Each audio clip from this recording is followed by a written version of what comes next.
where innocent children are being experimented on and turned into deadly weapons. I was one of those children. One day I found an opportunity and escaped through the forest. The doctor's men chased me, but they couldn't find me. When the lab's in charge, Dr. Bike, entered my room, the scene was horrifying. The walls were covered in blood, and dead bodies were scattered everywhere. I was the one who had killed them all. Dr. Bike noticed that a few children were still alive after my attack, but she crossed every limit of cruelty. She ordered her men to shoot them all in the head so no evidence would remain. After that, we see Nobleman, who was badly injured while trying to capture me. Dr. Bike scolded him and sent him for treatment. She then ordered Mr. Choi to inform headquarters that the girl was dead, saying that without the lab's medicine, I would die painfully anyway.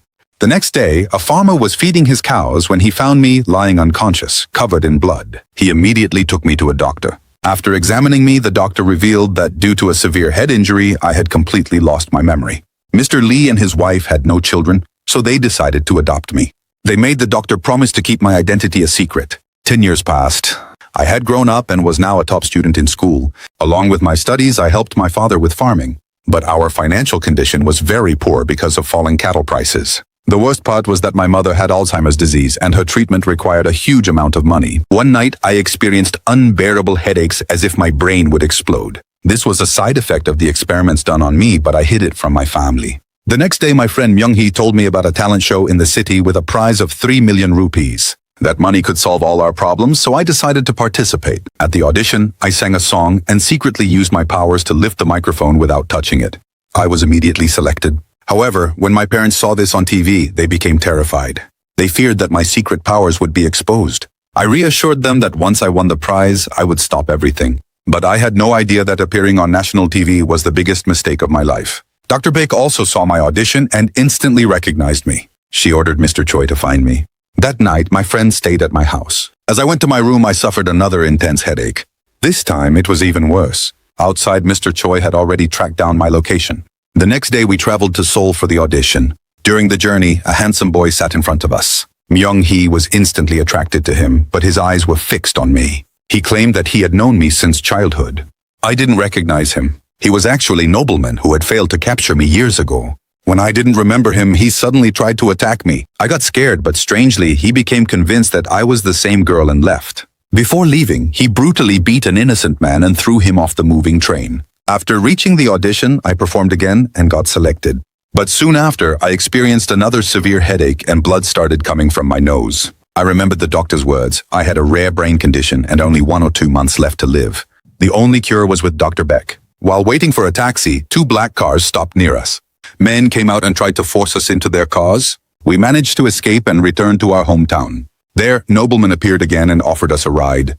I refused, but he threatened me by mentioning my parents. I ran home in panic, only to find my parents safe. But I knew it was just the calm before the storm. Meanwhile, Nobleman killed a scientist and his entire family without mercy. It was revealed that he also had telekinetic powers. Back at the company, Dr. Beck tried to remove Mr. Choi, but he was given a new mission, to kill me before Dr. Beck could capture me and bring back my brain. That night, armed men attacked my house and captured my friend. I begged them, saying they had the wrong person. But when they threatened my friend, something inside me snapped. Within seconds, I killed them all. My friend was terrified after seeing my true form. Just then, Nobleman arrived and revealed the truth about me, that I had been hiding my intelligence and powers all along. He forced me to come with him to learn about my past.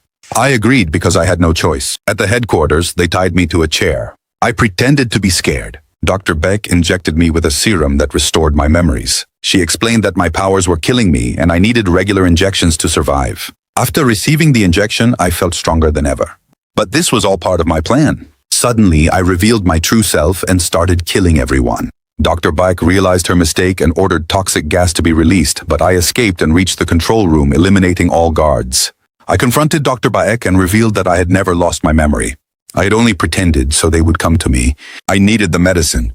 A massive fight broke out between me, Nobleman, and Mr. Choi's men.